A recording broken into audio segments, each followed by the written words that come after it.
Maligayang araw po ng mga puso sa inyong lahat. Happy Chinese New Year na rin sa mga followers nating Chinoy. Good morning mga bossing. Nagutom ako kaya gagawa ko ng pizza. Yan, panoorin niyo kung paano gumawa ng pizza.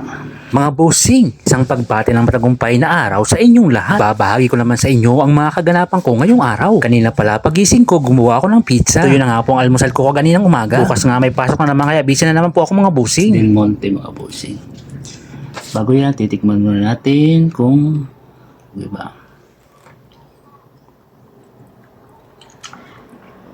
Ito po yung gagamitin kong keso. Heinz. Mahal. Masyadong mahal to pero masarap. Ito yung gagamitin natin. Maglalagay tayo ng pipino. Actually, meron ako dyang giniling na karne, meron akong may ham. Tapos, meron pa akong hotdog dyan. So, bali hindi po tayo maglalagay muna ng mga karne o kaya Yung gagawin kong pizza ngayon, more on gulay lang muna. Tsaka keso. Yun. Dahil sa nag-grave nga po ako ng pizza kanina, kaya yun po ang pinang-almusal ko. Ito po mga bossing, maglalagay po tayo ng mushroom. So, yung gagamitin po nating mushroom, ito po yung whole mushroom ng Jolly. Para mas lalong sumarap nga, ay nilagyan ko ito ng mushroom. Bali, hihiwain lang po natin ito ng palapad.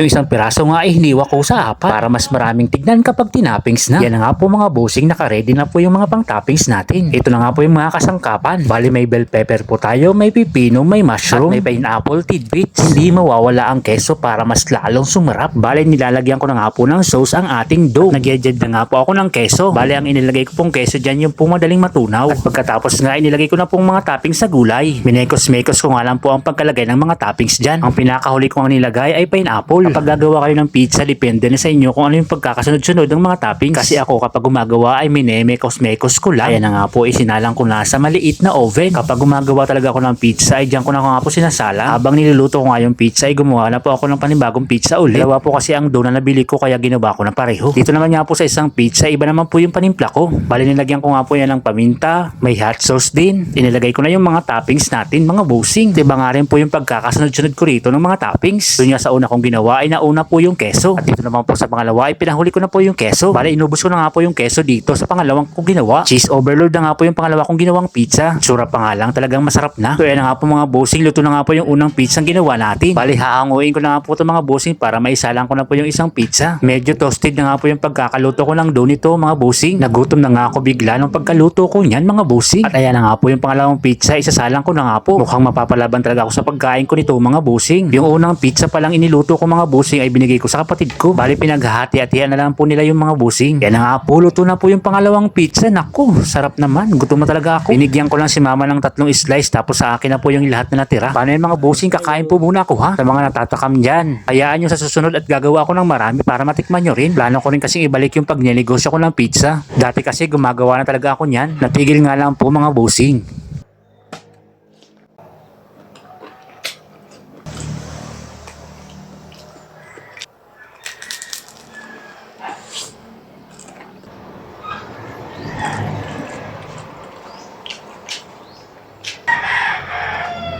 Ano yan? Pagod lang.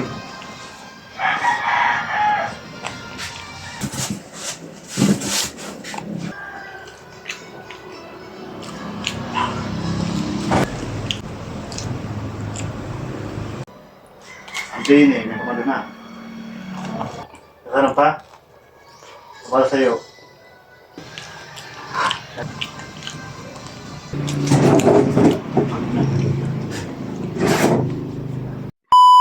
Nung hapon pala, ito naman po yung mga pinagkaabalan ko. Nagluto na nga po ako ng sauce ng fried noodles. Nagsaing na nga rin po ako ng kanin para sa gagawin kong fried rice. Teriyaki sauce pala itong ginagawa kong sauce mga busing. Ako na nga po ang nagluluto nito para sa pang sauce natin sa fried noodles. Kasi nga po sa marami akong ginawa kanina, hindi nga po ako nakapag-attend ng binyag. Kinuha nga sana akong ninong para sa binyag. Kaya lang sobrang busy nga po ako mga busing kaya hindi ako nakapag-attend. Kaya shout out na lang po kay Padi Baby King Duko. Mabawi na lang po si ninong sa sunod. May klase na kaya bukas kaya busy na naman nga po ako sa pag-aasikaso. Nagmekos-mekos na nga po ako nitong manok na gagawin kong fried chicken para bukas. Katapos nga ay nagtuhog na ako ng pang corn dog. Bale, inaalis ko na nga po yung mga plastic dito sa chopstick. Ito kasi yung gagamitin kong pang tuhog sa corn dog. Kapag may pasok talaga ganito mga bossing yung mga ginagawa ko, busy po talaga ako. Ang dami ko talaga inaasikaso. Itong mga hotdog nga ay binabalatan ko na nga rin po para bukas ay naka-ready na. At itong kapatid ko naman nga ay busy na rin sa paggawa ng bread roll. Ano yan mga bossing? Maraming salamat sa panunood. Goodbye!